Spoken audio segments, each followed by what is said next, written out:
Donc, je reviens rapidement pour vous parler des 5 types de villages. J'ai dit premièrement, d'accord, j'ai parlé du village de qui? De ton père. C'est ton village. Deuxièmement, il y a le village de qui? De ta mère. C'est un autre type de village. Troisièmement, il y a le lieu où tu as grandi. Numéro 3, j'ai dit quoi? Le lieu où tu as grandi. Numéro 4, il y a ce qu'on appelle le village par alliance. Le village par quoi? Naturalisation, où tu vas aussi. Ce village-là, il y a des éléments de ta vie. Pourquoi? Parce que les esprits de ce village-là t'ont déjà identifié comme membre de leur. Une restauration. La terre chauffe et prend feu. Feu, feu. C'est brisé. Il a senti aussi quelque chose a battu dans son cœur. Grésor, manifeste-toi. Sang de Jésus, libère les nombreux. Par le feu, par le feu. Quand vous faites ça, les esprits là vous marquent et vous reconnaissent. Jésus s'est fait malédiction pour qu'on devienne quoi? Bénédiction. C'est un autre type de village. Le lieu où tu as passé la majeure partie de ton enfance. C'est un autre type de village pour toi. C'est une terre que tu dois honorer. Vous m'entendez? Attendez. Vous savez pourquoi? Quand Jésus naît, il part d'abord en Égypte avant de rentrer commencer le ministère. Vous savez pourquoi? Parce que ses ancêtres ont été tenus en captivité pendant 400 ans en Égypte. Et c'est là-bas qu'ils ont appris toute la doctrine et la foi et la religion juive qui lui a été transmise. Donc il est devenu le bénéficiaire plus tard. C'est pourquoi Jésus, vous allez seulement dire qu'il a fui Hérode. Il est parti où? En Égypte. Pourquoi en fuyant Hérode, il n'est pas parti dans un autre pays, à Rome ou bien... Bon, non, pas peut-être, c'était les Romains qui le cherchaient. Il n'est pas parti dans un autre, en Asie ou ailleurs. Il est seulement parti en Égypte. Voilà, on m'a dit que les Bagantés à Konsamba, ils sont même partis là-bas, on les enterre même là-bas, ils vivent là-bas, ils parlent lombo, et pourtant ce sont les gars d'eau. Ce sont les Bagantés. Ça, c'est un village. Donc, même si plus tard, tu retrouves ton premier village, est-ce que vous comprenez, n'est-ce pas? Il y a maintenant quoi? Le village par quoi? Naturalisation, où tu vas aussi. Ce village-là, il y a des éléments de ta vie. Pourquoi? Parce que les esprits de ce village-là t'ont déjà identifié comme membre de leur. C'est même pas toi qui as fait ce ton père, c'est ta mère. Ils sont allés vivre là-bas, ils sont familiarisés là-bas. Et autres. Alléluia. Amen. Et vous savez que, quand on parle même des villages, il y a ce qu'on appelle la limite physique d'un village et la limite spirituelle d'un village. Est-ce que vous savez ça? Il y a la limite quoi? Et la limite quoi? Est-ce que vous savez ça? Il y a certaines parties de Yaoundé qui n'appartiennent pas au Yaoundé. C'est peut-être une partie des gens d'Oba que les Yaoundés ont pris. Et les esprits qui règnent dans la partie là, ce sont les esprits d'où? D'Oba là. Si les esprits de Yaoundé viennent là-bas, on va les tailler. Bon, attendez. Mieux j'avance. C'est compliqué ce que je dis. Bon, je prends un exemple simple. Prenez même le cas, je prends un peu l'Ouest Cameroun.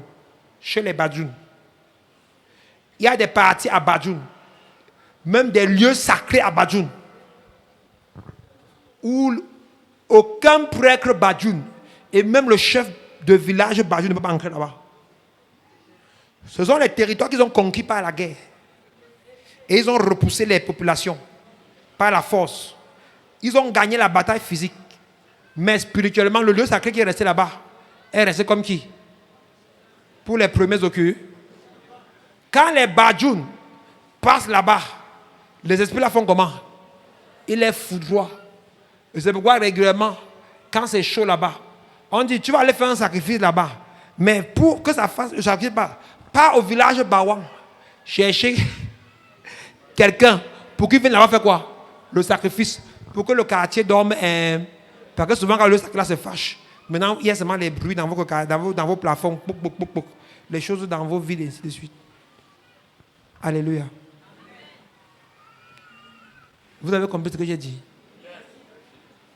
Bon, dans le combat spirituel, c'est bon d'identifier toutes ces choses afin de savoir à quel esprit t'agresser et comment mener le combat avec succès. Vous savez, le problème de la prière de délivrance, c'est que régulièrement on frappe sans connaître. Or, Paul dit, je frappe, ou bien je cours, pas comme battant de l'aile. Pourquoi? Pour dire, je fais des choses avec quoi?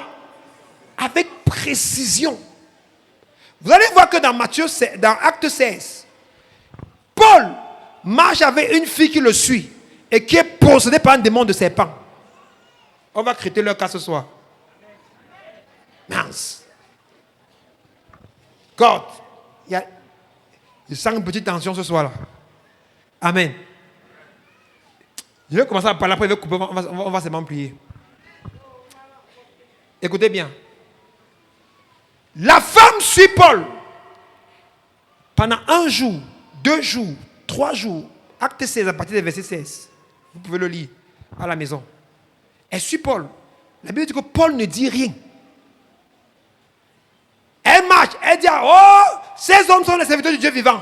Suivez-les. Elle crie, elle crie. Paul sait que c'est un démon qui parle.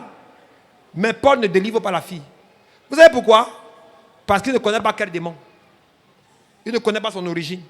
Il ne connaît pas d'où il vient. Il ne connaît rien. Et elle a suivi Paul pendant 1 semaine, 2 semaines. Et un jour, l'esprit révèle à Paul et dit, cette femme est possédée par un esprit de python, dont le serpent, des magnes. Il y a tout ça dans l'enseignement-ci. Et il se tourne. Il dit, esprit de python, libère cette femme au nom de Jésus-Christ. Et au même instant, la femme est comment? Délivrée. Souvent, le combat spirituel que tu mènes fait 6 ans parce que tu n'as pas identifié l'esprit.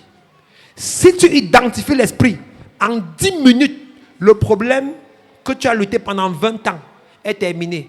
Et c'est pourquoi la Bible dit, quand il n'y a pas la révélation, mon peuple périt. Je me rappelle avant ma conversion, ma famille était déjà très chrétienne.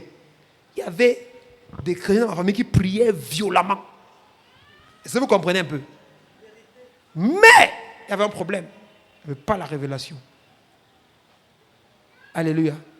Et quand je me suis converti, Dieu a ouvert mes yeux, j'ai commencé à voir. Et souvent, leur raconter leurs histoires. Un temps, m'a même dit que mon ami, tu es un enfant incarné. Comment tu es né hier et tu nous racontes les histoires il y a 40 ans derrière, il y a 50 ans derrière. Ça veut dire que ils sont allés voir un pasteur pentecôte. J'aime bien mes amis les pasteurs pentecôtes. Mais souvent, vous avez des révélations, vous divisez les familles des gens pour rien. Quand tu ne connais pas, tu n'es pas obligé de parler. Il y a des gens qui vont me chercher, même sur le bureau. Je prie pour la personne, après la personne sort. Le pasteur n'a rien parlé pour moi. Je suis là pour parler sur toi. Si Dieu ne me dit pas, il ne dit rien. Vous n'êtes pas obligé de créer les choses et raconter aux gens. Vous n'êtes pas... Si quelque chose te dépasse, tu ne comprends pas, mieux tu fermes ta... Et tu remarques les mains de Dieu. Et il y a les gens, il y a les serviteurs de Dieu, quand ils vont te voir, ils vont toujours vouloir te dire quelque chose. Yeah. Et il y a un pasteur qui leur a dit que l'enfant, c'est là, il a l'esprit du soleil. Que c'est un enfant incarné, il est venu d'une autre planète. Il dit que je suis l'immaculé comme ça, comme Jésus est. Donc Jésus même pas passé par l'union d'un homme et d'une... C'est ça que le pasteur de la prophétie. Celui que les matins avaient donné l'argent pour la prophétie, lorsqu'il a dit que man of God, hey, papa a parlé, ils ont été les portes.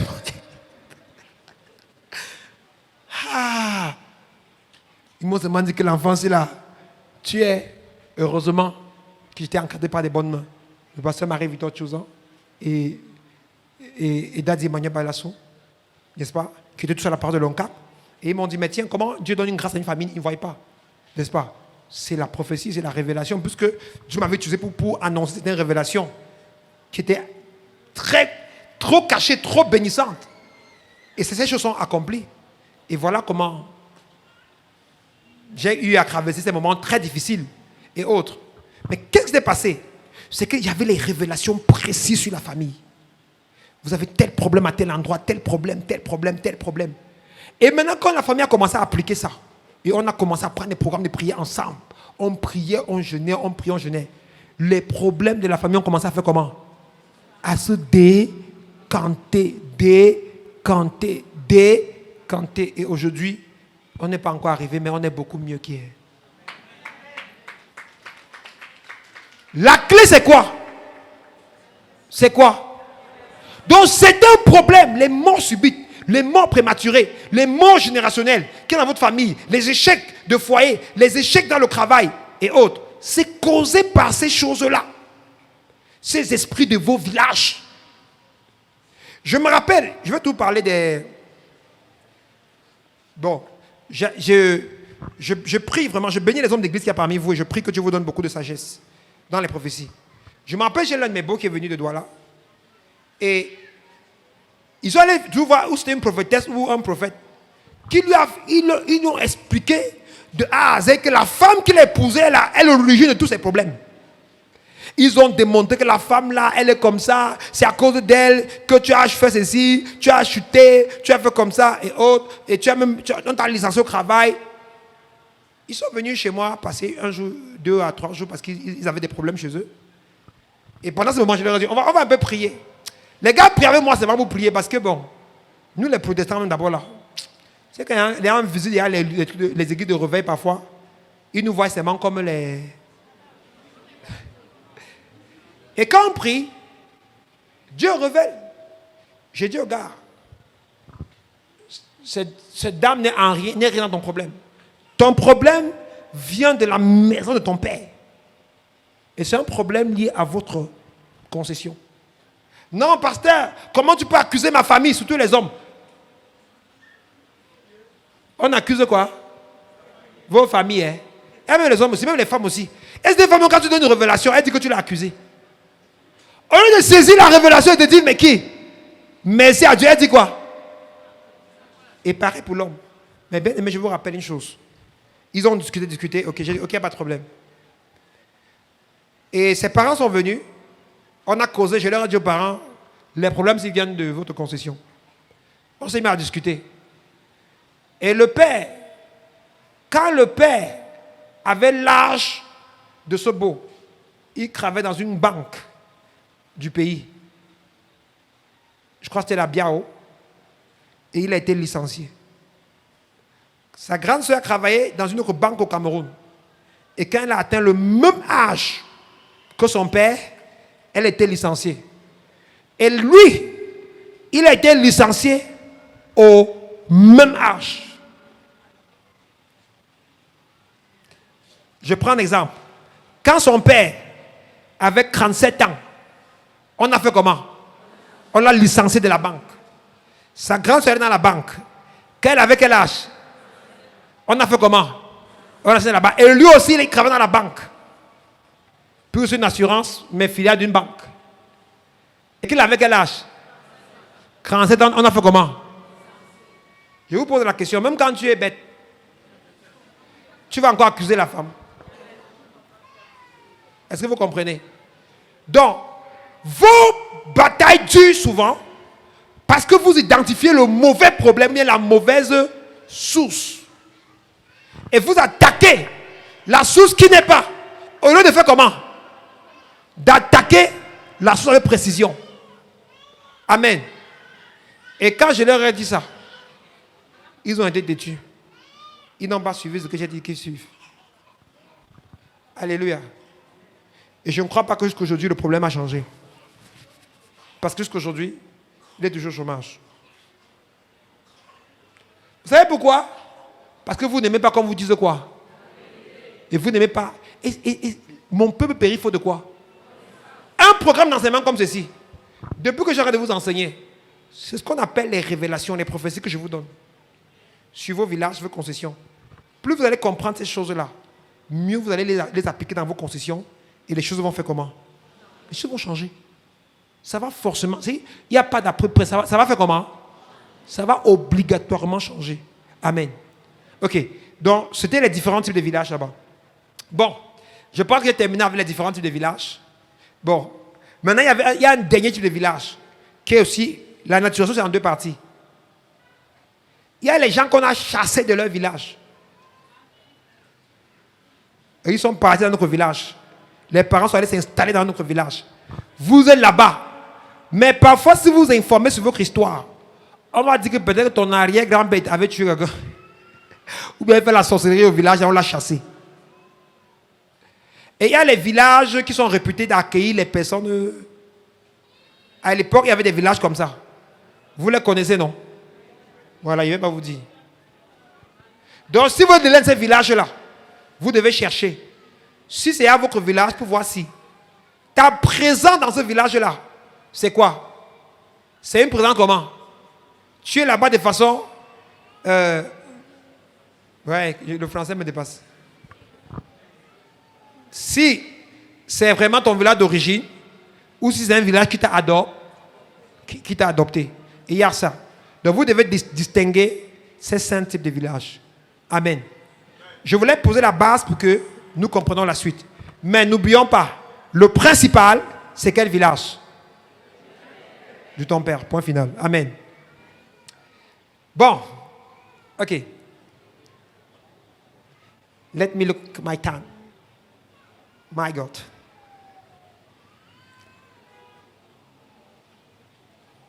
Ok. Bon. Je vais vous parler de quelque chose ce soir. C'est vrai que je suis un peu allé en besogne. Mais je vais revenir. Tout le monde, levez-vous un peu. Levez-vous un peu. Voilà, levez-vous un peu, levez-vous.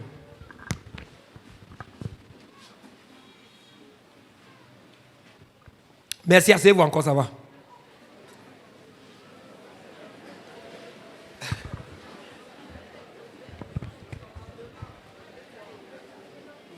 On appelle ça pause déjeuner ou pause café. Écoutez, il y a un type de bénédiction que pour avoir, ça doit partir de votre concession familiale.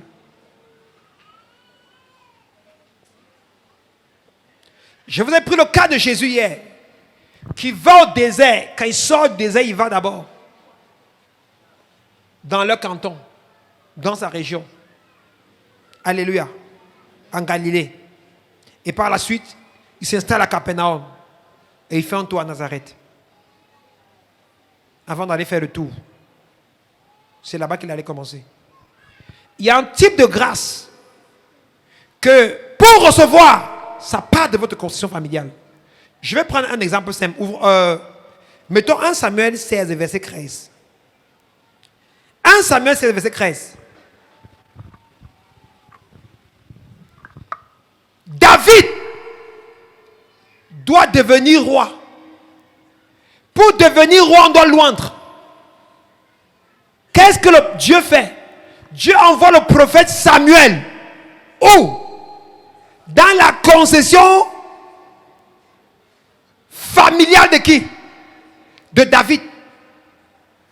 1 Samuel 16. Et là, lisons, on y va. 1, 2, 3, on y va.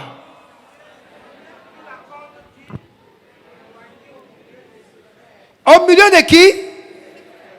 Il prit quoi? La corne d'huile éloignée au milieu de ses frères. Voilà la première. Voilà, David est d'abord roi au milieu de Jessé, d'Isaïe, pardon, et de ses 7 fils.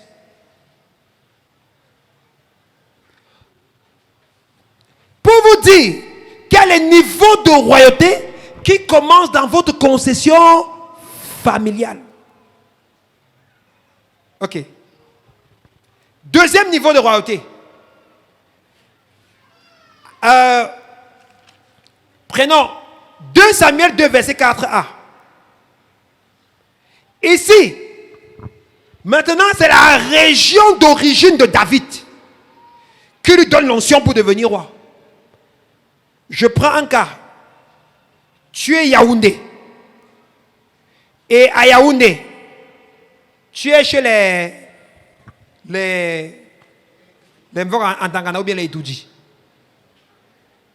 Tu aspires à la royauté, à devenir même président du Cameroun. Première onction, c'est chez ton père, au milieu de tes frères. On a versé l'huile. Deuxième onction, lisons le texte. Allons-y rapidement, pardon. Allons-y rapidement. 2 Samuel 2, verset 4. Il est écrit quoi? Les hommes de Juda vinrent et ils joignirent David pour roi sur la maison de qui? Vous voyez, première onction, on David roi sur la maison de qui? De son père. Dans la construction familiale. Personne ne connaît. Le prophète se cache. Il dit au roi, oh, je suis allé faire un sacrifice là-bas. Oh. Je ne partais pas en cachette. Il part au milieu de ses frères. Et il lui donne l'onction royale. C'est pourquoi vous devez apprendre à faire dans vos familles ce qu'on appelle les réunions familiales. Et à la fin des réunions familiales, bénir la famille. Parce que de la bénédiction que vous donnez là-bas, la prospérité suit. Mais pourquoi quand vous partez dans vos réunions familiales, vous rentrez avec plus de problèmes? C'est ce que je vais vous expliquer par la suite. C'est que vous partez maintenant là-bas. Au lieu de bénir simplement et partir, vous partez maintenant, vous disputez, et vous partez voir les esprits et autres. Or, les esprits ont leur mandat dans les familles. C'est un esprit, c'est que, vous savez, vous qui adorez les esprits de vos villages, n'oubliez jamais une chose. Ces esprits savent que si vous réussissez, vous allez fuir le village.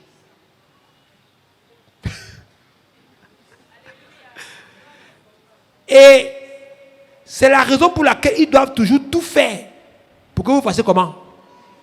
Pour que vous échouez. On vous met la corde au pied, on fait comment? On laisse un peu, on tire de temps. Ils ne peuvent pas vous faire réussir. J'ai déjà prié pour la délivrance de plusieurs personnes. C'est un qui devait devenir... Quand par exemple, le magne arrête quelqu'un, on veut que je devienne voyant, même quand tu es un homme d'affaires en ville, même tu as les immeubles, qu'est-ce qu'on fait? Les gars commencent à attaquer tes biens, ça part un par un. Un par un. Un par un. Après, progressivement, tu t'habitues à marcher. D'abord avec... tu m'as amené avec les petites voitures. Après, tu m'as même avec la moto. Après, le vélo. Après, tu apprends à marcher à pied. De temps en temps. Après, quand tes amis te voient, ils s'arrêtent même pour te saluer. Et après, tu rentres où? Au village. Et maintenant, quand on va au village, on dit que tu vois déjà la place. On dit que tu fais comment? Tu vois déjà la place. Et autres. C'est le processus par lequel ils vous prennent. Oh, ouais. Combien parle-vous riez? Je vous dis que les gens qui vont devenir les magnes, tout ça là, c'est comme ça que ça se passe. Ils vous attaquent. Même quand vous êtes en Europe. J'ai appris pour plusieurs enfants de l'Europe que l'histoire les a attaqués en Europe. Les enfants, on se dit qu'ils rentrent, ils partent au village. Ça a pris leur tête. Ils rentrent. J'avais délivré un en France comme ça, là, mon ami. Les démons là m'ont suivi au Cameroun. Oui, le Seigneur m'avait utilisé vraiment pour prier pour eux en France. Quand le démon est parti, le démon là était vraiment fâché. Alléluia. Le gars restait seulement, le gars voulait faire comment? Le gars voulait rentrer. Mais c'est ton frère, non? Lève-toi. C'est ton frère, non? Mais aujourd'hui, où je vous parle, non seulement il a été délivré, il est converti à Jésus. Il est quitté derrière ces choses-là. Au bout tout récemment qu'il est venu au Cameroun, c'est moi qui lui ai encore expliqué. Mais papa, je ne peux pas te dire que dans le village, je lui ai expliqué comment un successeur peut partir au vie et comment tu peux faire en restant. Donc, comment tu peux rester authentiquement créé et aller au village. On lui a proposé, allons-y là, ceci. Il a refusé toutes ces choses-là. Mais qu'est-ce qui s'est passé? Quand le gars avait voulu le faire venir, le gars lui avait piqué une crise. J'ai prié pour sa délivrance. Pour couper les esprits ancestraux. Quand tu parles avec lui seulement, il disait que les ancêtres l'appellent, les ancêtres disent que... Quel ancêtre? C'est le mensonge. Ce ne sont pas les ancêtres. Donc vous accouchez vos enfants pour les gâter après. Hein? D'accord? Alléluia. C'est de pouvoir donner un peu de sagesse à ceux qui aiment toujours dire que nous on va chercher nos ancêtres. La plupart des gens que vous voyez, même les riches, qui font ça, qui sont bien crampés dedans, ils mélangent. Ils sont dans le truc du village et ils sont dans quoi? Dans les sectes ésotériques. Et ils mélangent les deux. Et ils viennent vous tromper. Oh, moi, pas seulement. Parce que, je vous ai expliqué hier les principes des dieux. Notre Dieu demande de le servir lui seul, de ne pas se lier à l'idolâtrie et autres. Mais leur Dieu les autorise à avoir 4 femmes, 5 femmes, à mentir. Leur Dieu les autorise à voler. Leur Dieu les autorise à faire comment?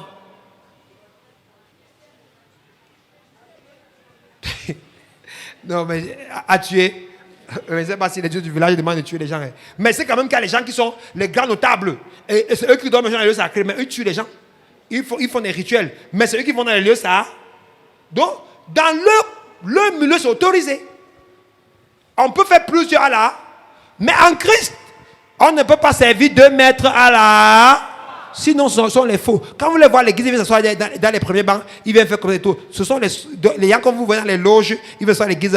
Ce sont les disciples de Satan envoyés pour détruire l'église ou bien pour faire les recrutements dans l'église. Eux-mêmes, ils savent qu'ils ne sont pas quoi? Chrétiens. Eux-mêmes, ils savent qu'ils sont disciples de leur maître. Amen. Ok. Donc, bon, 3e onction de David. David est roi d'Israël. 2 Samuel 5, versets 1 à 7. Bon, regardez. Regardez comment David part pour devenir roi. Le prophète Samuel vient le ouandre parmi ses frères. Il déclare: je t'établis comme roi dans ce pays. Amen. La famille dit comment? Il dit: fermez vos bouches, ne dites à paix.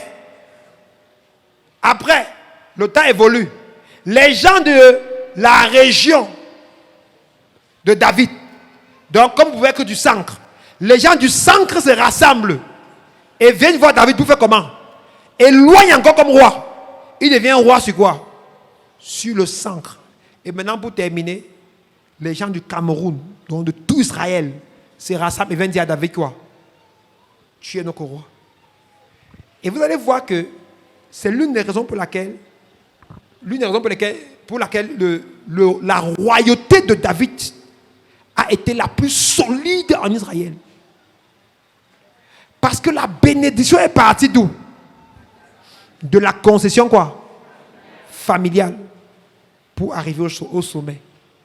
Donc vous qui négligez vos familles, la maison de vos parents, vous qui négligez vos villages, sachez qu'il y a des bénédictions que pour avoir, il faut passer par là.